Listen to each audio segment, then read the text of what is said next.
Dans mon précédent sermon, j'évoquais Abdurrahman bin Auf. Il restait une partie à son sujet et j'en ferai mention aujourd'hui. Abdurrahman bin Auf est connu pour sa générosité. Il était aussi connu pour ses nombreux sacrifices financiers. La plupart des récits d'aujourd'hui concernent ce sujet. Selon un récit, Abdurrahman bin Auf avait fait le testament d'offrir à chaque vétéran de Badr 400 dinars après son décès. On a réalisé son souhait et ses compagnons étaient du nombre de 100, ceux qui avaient reçu ces 400 dinars. Lorsque le saint prophète Mohammed paix soit lui avait ordonné aux compagnons de se préparer pour l'expédition de Tabouk, il avait demandé aux riches d'entre eux d'offrir leurs biens et des montures dans la voie de Dieu. Abu Bakr est venu en premier et il a porté tout ce qu'il possédait, soit une somme de 4000 dirhams. Le saint prophète Mohammed paix soit lui a demandé à Abu Bakr: qu'est-ce que tu as laissé pour les membres de ta famille? À quoi Abu Bakr a répondu: je leur ai laissé Allah et son prophète. Sallallahu alayhi wa sallam. Omar est venu avec la moitié des biens de sa maison et le saint prophète Mohammed paix soit lui a demandé: qu'est-ce que tu as laissé pour les membres de ta famille? Il a répondu que je leur ai laissé la moitié de mes biens. Abdurrahman bin Auf avait offert quant à lui 100 awqiya. Une awqiya vaut 40 dirhams.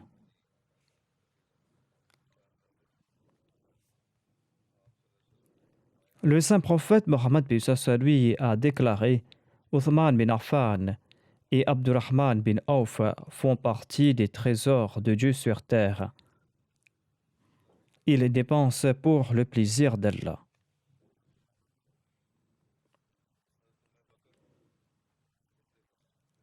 Bakr bint Miswar relate quant à elle: Abdurrahman bin Auf a acheté un terrain d'Uthman au prix de 40 000 dinars. Et il a distribué ce terrain parmi les pauvres des Banu Zuhra, les nécessiteux et les mères des croyants. Miswar bin Makhzama relate: lorsque j'ai offert à Aïcha la partie de son terrain, Aïcha a demandé qui l'a offert. J'ai répondu: Abdurrahman bin Auf. Aïcha radhiyallahu anha a commenté: le saint prophète Mohammed lui avait déclaré: après moi, seuls ceux qui sont très patients vous traiteront avec bienséance. Ensuite, Aïcha radhiyallahu anha a prié: ô Allah, fais boire Abdurrahman bin Auf de la source salsabil du paradis dans l'au-delà.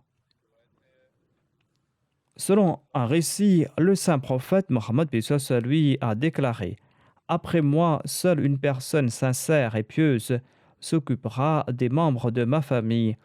Abdurrahman bin Auf prenait les mères des croyants sur leur monture. Il les faisait accomplir le pèlerinage à la Mecque. Il recouvrait les selles de leur monture de voile et il choisissait des vallées non visitées par les voyageurs pour leurs arrêts afin de préserver leur intimité et afin qu'elles puissent camper librement.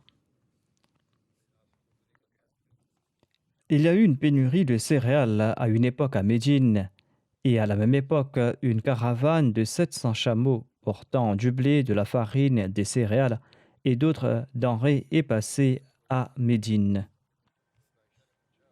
Cela a causé grand bruit parmi la population. Aïcha a demandé la raison de tout ce tumulte. On lui a répondu: une caravane de 700 chameaux d'Abdurrahman bin Auf est venue. Ils transportent du blé, de la farine et des céréales. Aïcha, la mère des croyants, a déclaré: j'ai entendu le saint prophète Mohammed lui déclarer: Abdurrahman bin Auf entrera au paradis sur les genoux.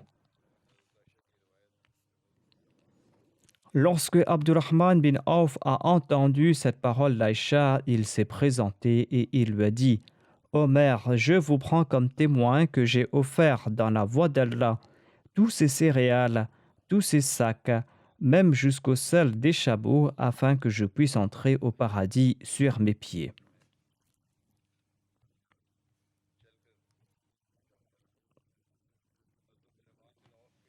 Il existe de nombreux récits des compagnons sur les sacrifices financiers d'Abdurrahman bin Auf.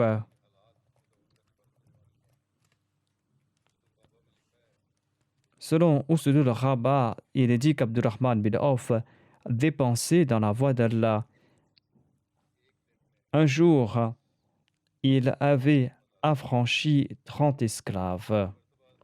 Une fois, Omar avait besoin d'argent et il en a emprunté d'Abdurrahman bin Auf. Celui-ci lui a demandé: Ô émir des croyants, pourquoi est-ce que vous m'empruntez de l'argent? Vous pouvez en prendre de la Baytul Mal ou d'Uthman ou d'une autre personne aisée. Omar a répondu: parce que j'ai peur d'oublier de rembourser la Baytul Mal.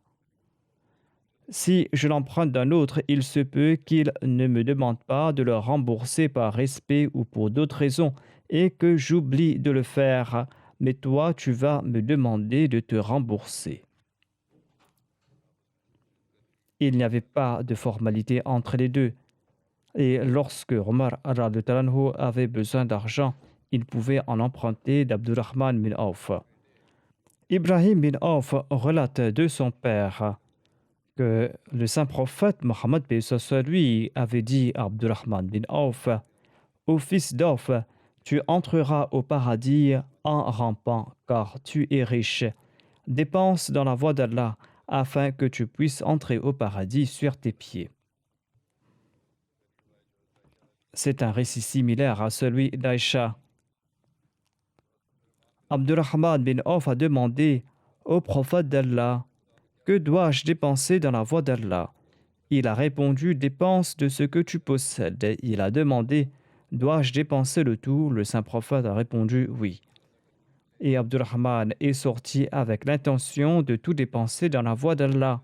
Après quelque temps, le saint prophète Mohammed lui a demandé de venir le rencontrer et il lui a dit: après ton départ, l'ange Gabriel m'a dit de te dire de faire preuve d'hospitalité, de nourrir les pauvres, d'offrir à celui qui demande et de dépenser davantage sur tes proches comparé aux autres. Les biens de celui qui agira de la sorte seront purifiés. Et suite à cette purification, tu n'entreras pas au paradis sur tes genoux, mais sur tes pieds. Voilà la conclusion que l'on peut tirer. Une fois, Abdurrahman bin Auf a offert la moitié de ses biens, soit 4000 dirhams, dans la voie de Dieu. À une autre occasion, il a offert 40 000 dirhams. À une autre occasion, il a offert 40 000 dinars dans la voie de Dieu comme aumône. Une fois, il a offert 500 chevaux dans la voie de Dieu et à une autre occasion, il a offert 500 chameaux dans la voie de Dieu. Abu Salama, le fils d'Abdurrahman bin Auf, a relaté: notre père a légué un jardin aux mères des croyants. Ce jardin valait 400 000 dirhams. Il avait aussi légué 50 000 dinars dans la voie d'Allah. Abdurrahman bin Auf avait aussi légué 1000 chameaux, 3000 chèvres, 100 chevaux qui pâturaient à Baki.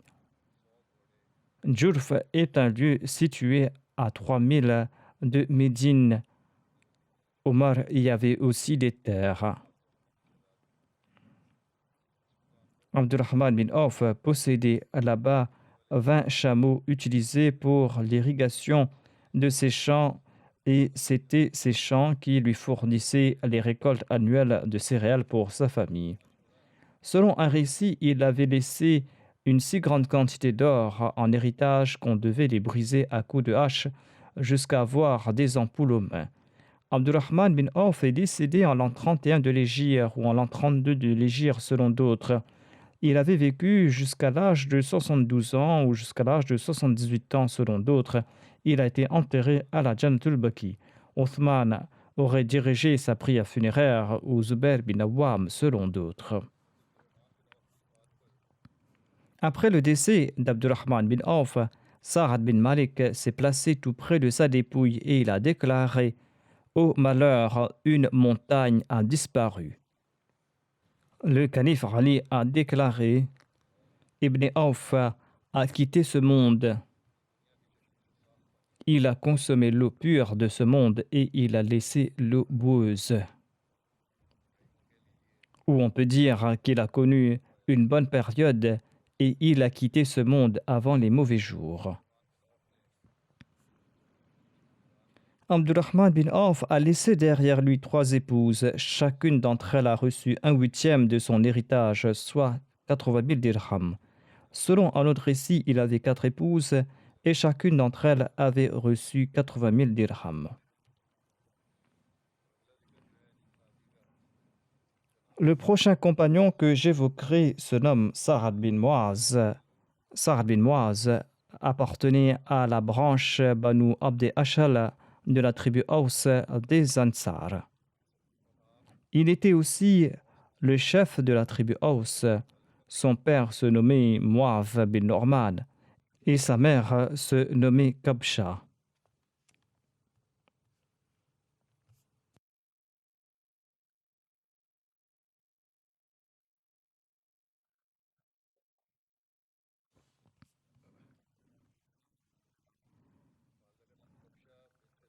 Sa mère se nommait Kabsha bint Rafi. Elle faisait partie des compagnons du saint prophète Mohammed paix soit lui. Le nom d'emprunt de Sa'ad bin Mu'adh était Abu Amr. L'épouse de Sa'ad bin Mu'adh se nommait Hind bint Simak. Elle faisait aussi partie des compagnons du saint prophète Mohammed paix soit lui. Amr et Abdullah étaient les 2 enfants de Sa'ad et de Hind. Sa'ad bin Mu'adh et Usayd bin Hudayr avaient embrassé l'islam sur les mains de Moussa bin Omer. Moussa bin Omer était venu à Médine avant que les 70 compagnons de Médine ne se rendent à la 2e Bayra d'Aqaba. Le saint prophète Mohammed paix soit lui avait envoyé Moussab à Médine afin d'inviter les gens vers l'islam afin de leur enseigner le Saint-Coran.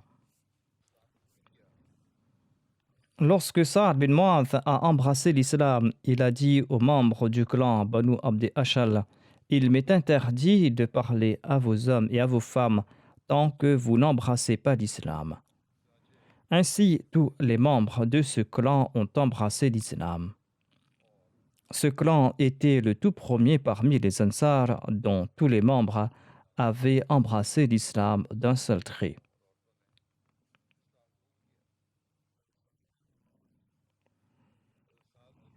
Sa'ad bin Mu'adh avait emmené chez lui Moussa bin Omer et Asad bin Zorara.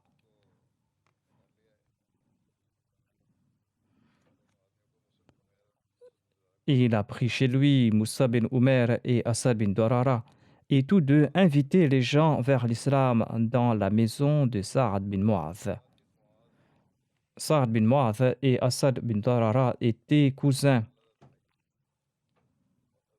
Sa'ad bin Mu'adh et Usayd bin Hudayr avaient brisé les idoles des Banu Abd Ashal. Ils appartenaient à la même tribu et ils ont brisé les idoles de cette tribu lorsque toute la tribu a embrassé l'islam. Le saint prophète Mohammed paix soit lui avait établi un lien de fraternité entre Sa'ad bin Mu'adh et Sa'ad bin Abi Waqqas. Selon un autre récit, il aurait établi ce lien de fraternité avec Abu Ubaida bin al-Jarrah.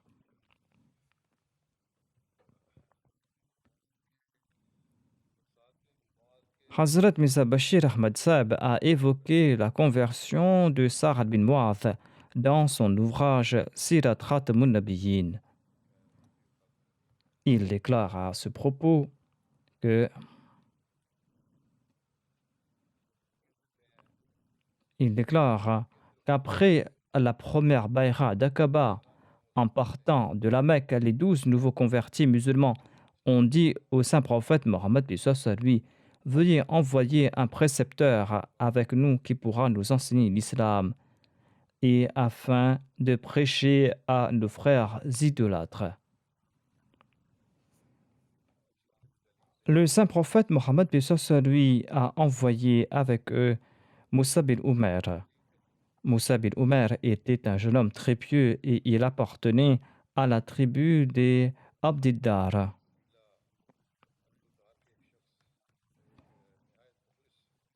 À l'époque, le prédicateur musulman était appelé Qari ou Muqri.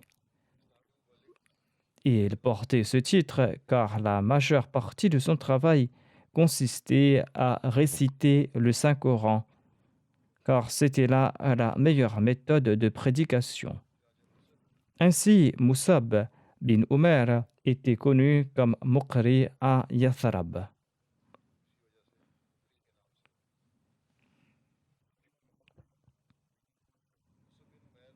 Lorsque Moussa bin Umair est arrivé à Médine, il a logé au domicile d'Assad bin Zurara. J'avais peut-être mentionné une partie de ce récit en évoquant Moussa bin Umair. En tout cas, on en trouve mention ici.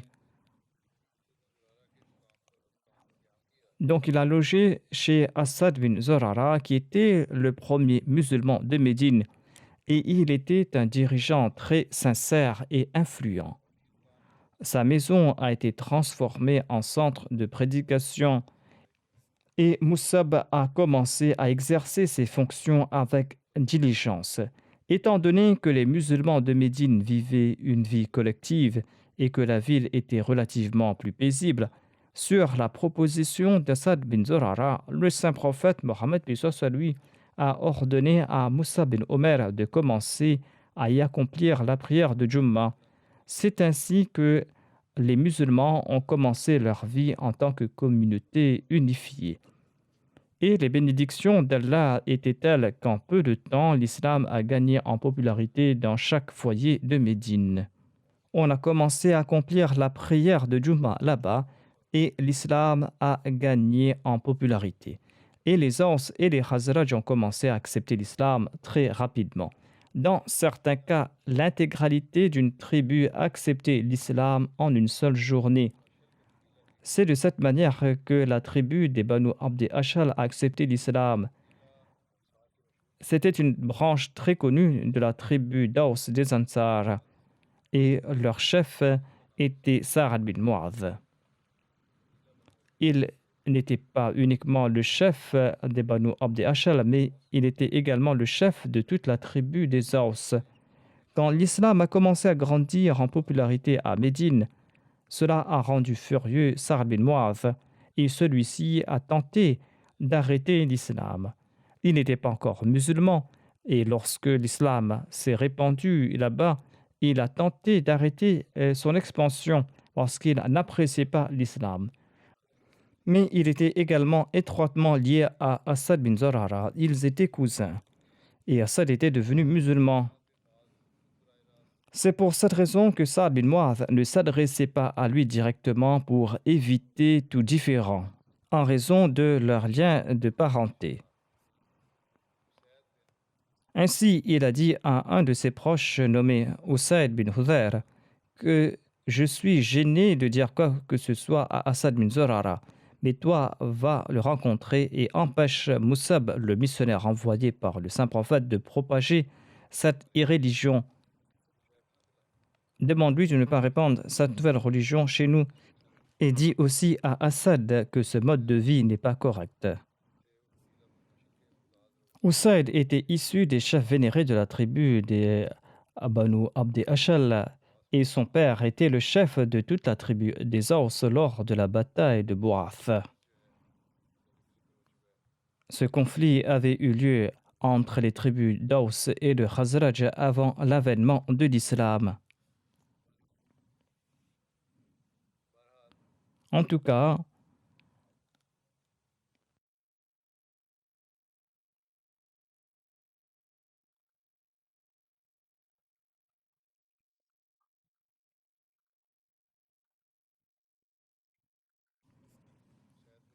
Après Saad bin Mu'adh, Usayd bin Hudayr avait une grande influence au sein de sa tribu. Par conséquent, suite à l'incitation de Saad, il s'est rendu chez Moussa bin Omer et Assad bin Zurara. Il s'est adressé à Moussab sur un ton colérique en disant: Pourquoi sèmes-tu l'irréligion au sein de notre peuple?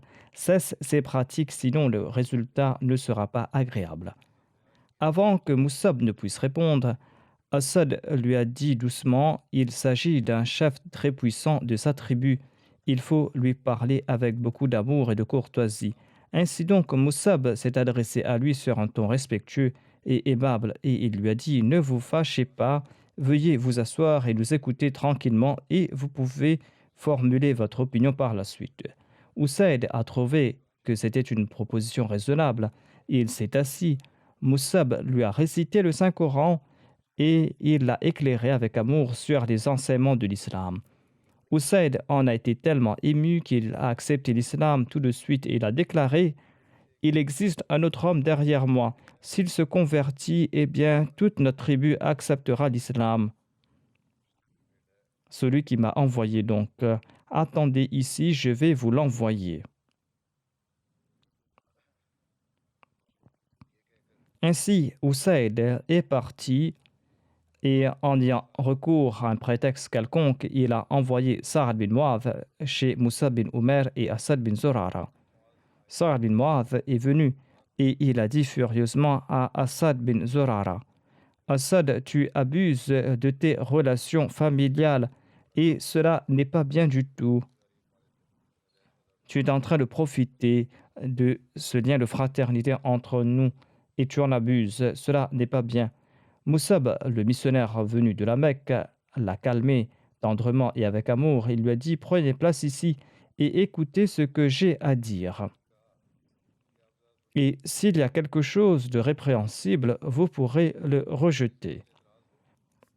Saad a répondu: Très bien, cette invitation semble être raisonnable. Il a reposé sa lance et il s'est assis. En fait, il marchait partout avec son arme. Ainsi, il l'a reposé et il s'est assis. Et de la même manière, Moussab lui a récité le Saint-Coran et il lui a exposé les principes de l'islam de sa manière très attrayante. Hazrat Mirza Bashir Ahmad Sahib a déclaré: Il n'a pas fallu longtemps pour que cette idole se soumette également. C'est-à-dire, Saad bin Mu'adh s'est calmé et l'islam l'a touché. Et selon la coutume, Saad a pris un bain, il a récité la kalima shahada. Et après cela, Saad bin Mu'adh et Usayd bin Hudayr sont partis voir les membres de leur tribu. Et Saad les a interrogés d'une manière particulièrement arabe en disant: Ô Banu Abd Ashal, quelle est votre opinion à mon sujet? Ils ont tous répondu à l'unisson: Vous êtes notre chef et le fils de notre chef. Nous avons pleinement confiance en vous. Saad a répondu: Alors, je n'ai rien à voir avec vous tant que vous n'allez pas croire en Allah et en son messager. Après cela, il leur a expliqué les principes de l'islam.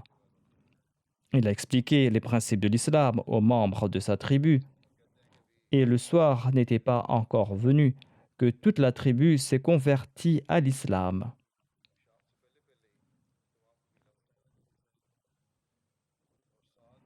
Saad et Usayd ont brisé de leurs propres mains les idoles qui appartenaient à leur peuple.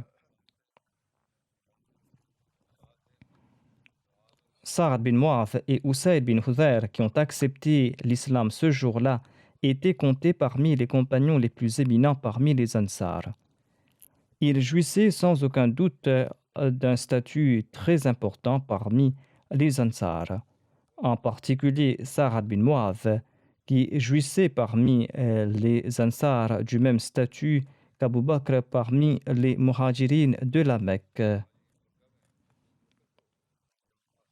Ce jeune homme s'est avéré être très sincère et très loyal. Il était très dévoué envers l'islam et son fondateur. Étant donné qu'il était également le chef de sa tribu et un homme très intelligent, il a acquis une position au sein de l'islam qui était distinctive. En sus de cela, il était parmi les compagnons les plus éminents du saint prophète Mohammed paix soit lui. Et après sa disparition précoce, le saint prophète paix soit lui a prononcé les paroles suivantes: la mort de Saad a même ébranlé le trône de Dieu. Ces paroles étaient basées sur une réalité très profonde.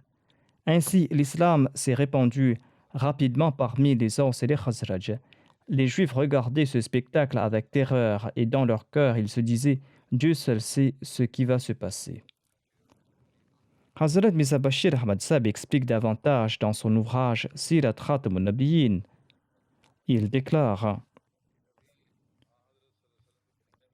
le saint prophète, paix soit sur lui, était à peine arrivé à Médine que les chefs des Korachites ont envoyé une lettre menaçante à Abdullah bin Ubay bin Saloul, le chef de la tribu Aws, et à ses compagnons polythéistes. Dans cette lettre, il leur disait de cesser de protéger le saint prophète Mohammed, paix soit sur lui, sinon les conséquences seront terribles. Cette lettre se dit ainsi: vous avez protégé un des nôtres, c'est-à-dire Mohammed sallallahu alayhi wa sallam. Et nous jurons au nom d'Allah que vous devez l'abandonner ou déclarer la guerre contre lui, ou du moins vous devez l'expulser de votre ville.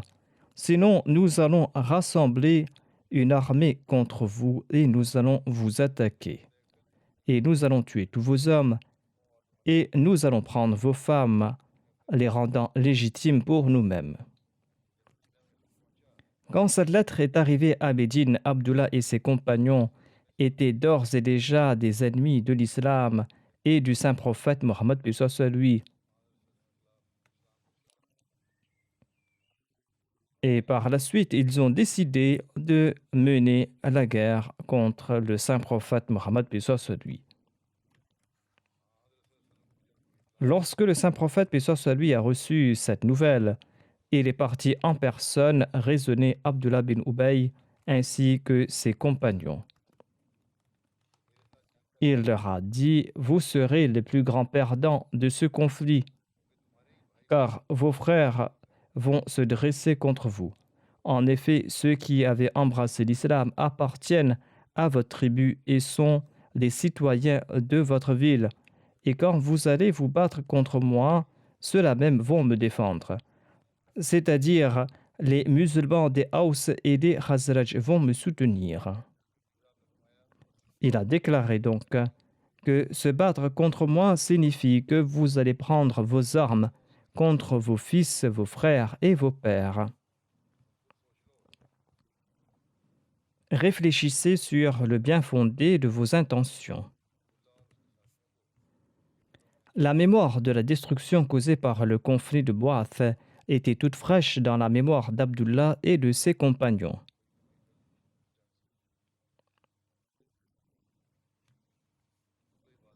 Ils ont compris qu'ils vont devoir se battre de nouveau entre eux, et sur ce, ils ont abandonné cette intention.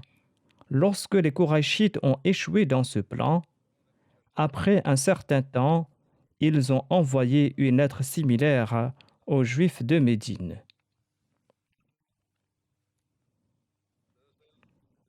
L'objectif des Korachites était d'effacer toutes les traces de l'islam de la surface de la terre.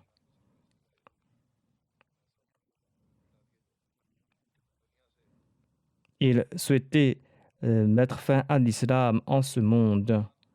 Affligés par la persécution des Korachites, lorsque les musulmans ont migré en Abyssinie, les Korachites les ont également poursuivis là-bas.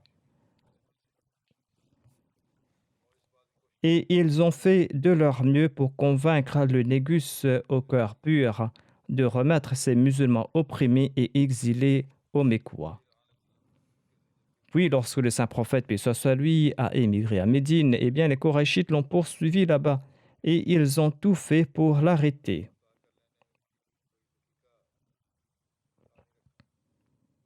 En somme, ils ont tout fait pour tenter d'anéantir le saint prophète Mohammed paix soit sur lui et d'anéantir l'islam.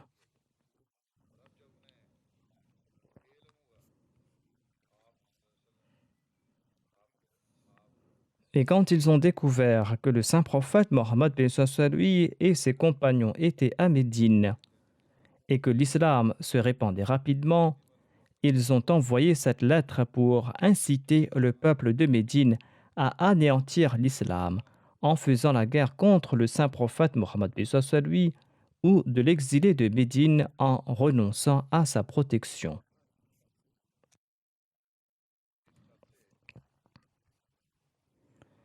Cette lettre des Korachites met en évidence une coutume de l'Arabie, selon laquelle, qu'en temps de guerre, on tue tous les hommes et on prend les femmes et on considère ces femmes légitimes pour soi. Voilà une coutume parmi les Arabes. Mais les intentions des Korachites étaient beaucoup plus perfides à l'égard des musulmans. Si telle était la punition qu'ils réservaient à ceux qui s'étaient contentés de protéger les musulmans, eh bien, sans aucun doute, leur intention à l'égard des musulmans devait être bien plus mauvaise.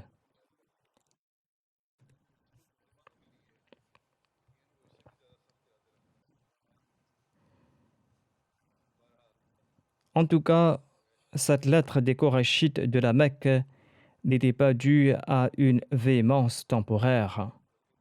Au contraire, ils avaient fermement décidé de ne jamais permettre aux musulmans de vivre en paix, et ils étaient déterminés à faire disparaître l'islam de la surface de la terre. Hazrat Mirza Bashir Ahmad Sahib présente donc ce récit historique pour démontrer les intentions sanglantes des Korachites de la Mecque.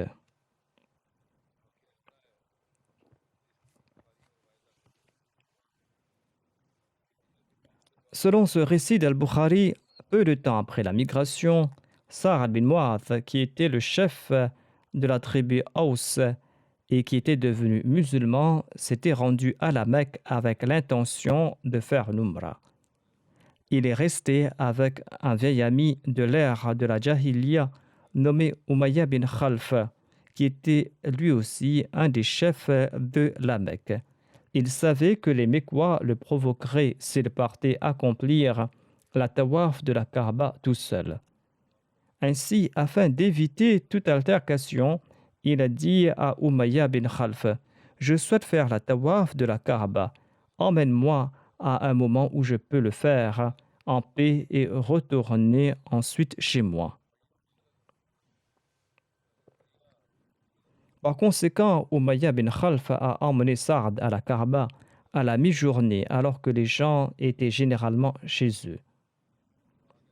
Mais par hasard, à ce moment précis, Abu Jahl était également sur place et dès qu'il a vu Saad, eh bien ses yeux étaient gorgés de sang, il était en colère. Réprimant sa colère, cependant, il s'est adressé à Umayya en disant: Ô Abu Safwan, qui t'accompagne là? Umayya a répondu: Il s'agit de Sa'ad bin Mu'adh, le chef des Aus. Abu Jahl s'est adressé tout en colère à Sa'ad en disant: Pensez-vous qu'après avoir accordé la protection à ce renégat, c'est-à-dire Mohammed sallallahu alayhi wa sallam, qu'Allah nous en préserve, croyez-vous que vous pourrez par la suite faire la tawaf de la Kaaba en paix? Croyez-vous que vous avez la force de le protéger et de le soutenir? Par Dieu, a dit Abu Jahl, si Abu Sufyan ne t'avait pas accompagné, eh bien tu n'allais pas rentrer chez toi vivant.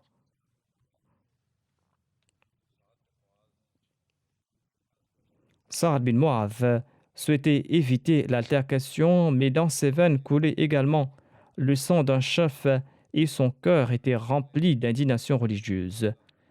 Il a répliqué d'une voix tonitruante: Par Allah, si vous nous empêchez de visiter la Kaaba, alors sachez que vous ne serez pas en paix sur votre route commerciale de la Syrie. Ayant vu la colère de Saad, Umayya lui a dit: n'élève pas la voix devant Abul Hakam, qui est le chef du peuple de la vallée. Les Mécois nommés Abu Jahal, Abul Hakam et Umayya a dit à son compagnon de ne pas élever sa voix devant lui. Saad a répliqué: ne t'immisce pas dans cette affaire, Umayya. Ne t'immisce pas dans cette affaire. Par Allah, je n'oublierai pas la prophétie du saint prophète Mohammed paix soit lui. Le saint prophète Mohammed paix soit lui, qui a déclaré qu'un jour tu seras tué aux mains d'un musulman. C'est-à-dire qu'Umayya sera tué entre les mains d'un musulman. En apprenant cette nouvelle, Umayya bin Khalf a pris peur et il est rentré chez lui pour informer sa femme de cette déclaration de Saad. Il a dit: par Dieu, je ne quitterai pas la Mecque pour m'opposer aux musulmans.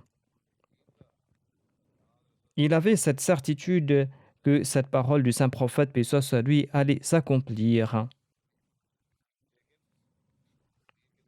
Cependant, le décret divin devra s'accomplir et à l'occasion de la bataille de Badr, Umayya a été contraint de quitter la Mecque et il a été tué par les musulmans. C'est ainsi qu'il a reçu la récompense de ses mauvaises actions. C'était le même Umayya qui persécutait sans pitié Bilal en raison de son acceptation de l'islam. Selon un récit du Sahih al-Bukhari, Abdullah bin Masoud relate: il relate que Sa'd bin Mu'adh est parti à la Mecque avec l'intention d'accomplir l'Umrah.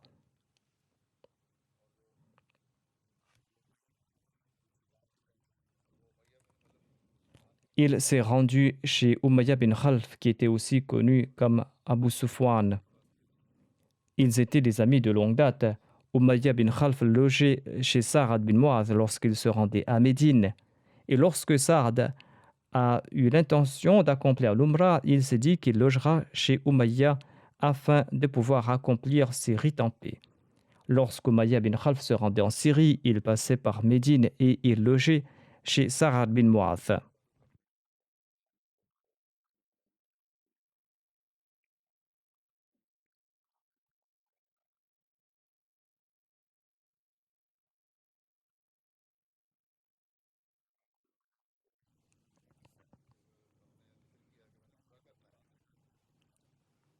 Sa'd a informé Umayya de l'intention d'accomplir l'Umrah et ce dernier lui a demandé d'attendre jusqu'à la mi-journée lorsque les gens rentreront chez eux.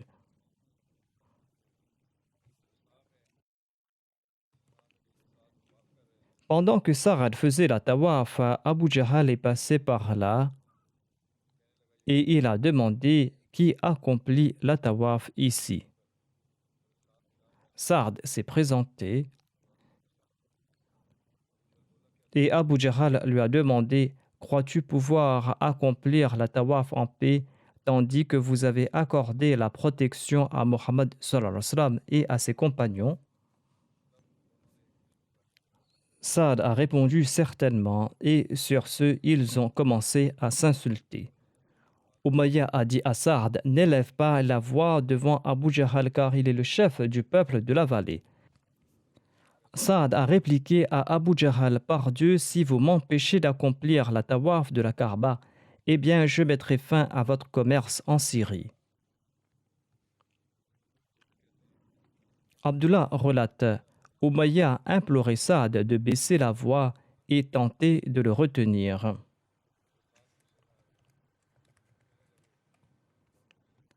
Saad s'est mis en colère et il a déclaré: ne t'immisce pas dans notre affaire.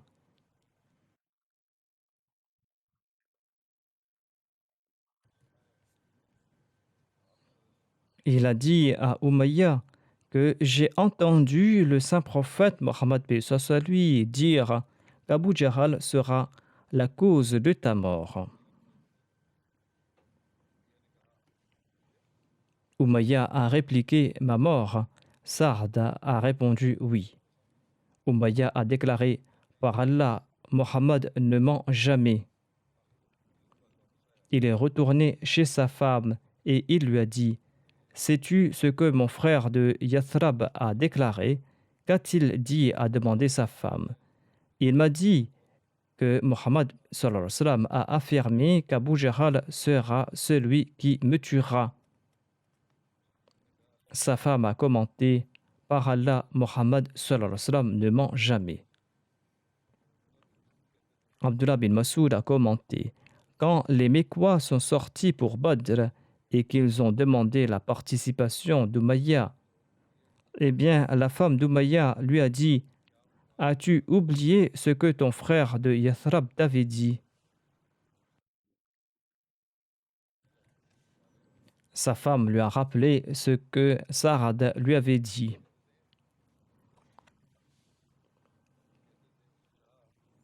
Umayya ne souhaitait pas se rendre à Badr, mais Abu Jahl lui a dit: Tu es un des chefs de cette vallée, accompagnons pour quelques jours. Il les a suivis pour 2 jours et Allah lui a fait connaître sa mort. Un autre récit évoque la participation d'Umayya bin Khalf à la bataille de Badr ainsi que sa mort. Sa'd a déclaré au Umayya: Par Dieu, j'ai entendu le saint prophète sallallahu alayhi wa sallam déclarer que les compagnons te tueront. Il a demandé à la Mecque. Sa'd a répondu: Je n'en sais rien. En entendant cela, Umayya a eu très peur. Il est reparti chez lui et il a dit à sa femme Safiya ou Karima bint Muammar: Ô Safwan, as-tu entendu ce que Sa'd a dit à mon sujet? Sa femme lui a demandé: Que t'a dit Sa'd? Umayya a répondu: Il m'a dit que le saint prophète Mohammed lui l'a informé qu'ils allaient me tuer. Je lui ai demandé si cela allait se passer à la Mecque, mais Sa'd m'a répondu qu'il n'en savait rien. Umayya a ajouté: Par Dieu, je ne vais pas quitter la Mecque. Ainsi, il était à ce point apeuré. Avant la bataille de Badr, Abu Jahl invitait les gens à participer au combat. Il a également invité Umayya à venir protéger la caravane. Mais Umayya ne souhaitait pas sortir. Lorsqu'il a fait part de son refus à l'émissaire d'Abu Jahl, eh bien Abu Jahl en personne est venu le rencontrer et il lui a dit: Ô Abu Safwan, lorsque les gens se rendront compte que tu ne participes pas au combat alors que tu es le chef du peuple de la vallée, eh bien ils vont également rester en arrière et ne pas participer au combat. Abu Jahl a tenté longuement de le convaincre et finalement Umayya a déclaré: Si tu veux m'y contraindre, alors je vais acheter un excellent chameau ici à la Mecque. Ensuite, Umayya a dit à sa femme: Safwan, prépare mes affaires pour le voyage. Sa femme lui a rappelé: Tu as oublié ce que ton frère de Yathrab t'avait dit. Il a répondu: Non, je ne l'ai pas oublié. Je vais entreprendre le voyage avec eux et je vais retourner, je ne vais pas aller jusqu'au bout. Umayya est sorti pour le voyage et à chaque fois qu'il s'arrêtait, il attachait son chameau. Et à chaque fois, il a pris cette précaution jusqu'au moment où Allah, l'exalté, a fait en sorte qu'il soit tué lors de la bataille de Badr. J'avais évoqué son décès dans un sermon précédent, notamment en mentionnant Abdurrahman bin Auf. Bilal avait fait appeler les Ansar et il l'a fait tuer en raison des persécutions qu'il avait subies entre les mains d'Umayya.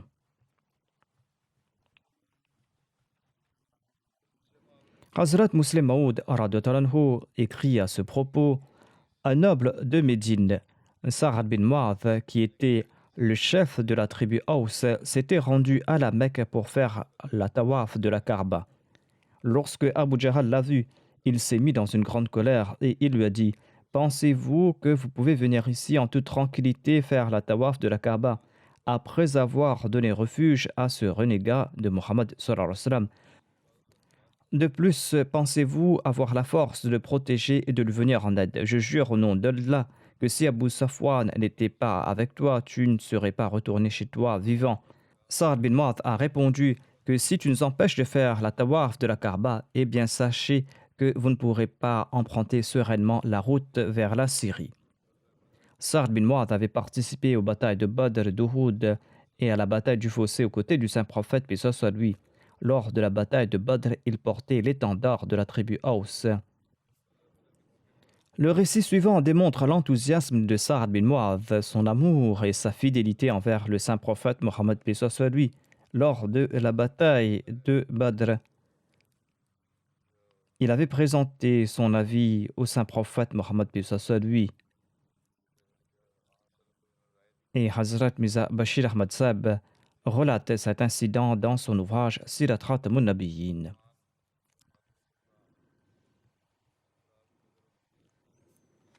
Les musulmans sont arrivés dans la vallée de Safra, une vallée située entre Badr et Médine, et le saint prophète paix soit lui avait distribué les butins de Badr à part égale entre les musulmans.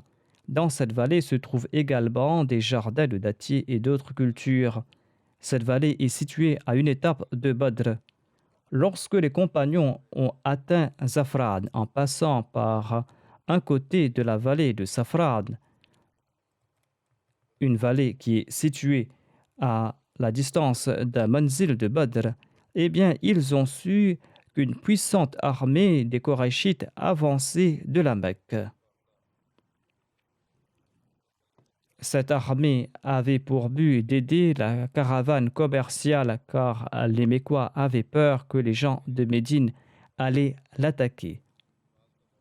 Étant donné que ce n'était plus un secret, eh bien, le saint prophète Mohammed paix soit lui a rassemblé tous ses compagnons et il les a informés de cette nouvelle. Il a ensuite demandé conseil sur la démarche à suivre.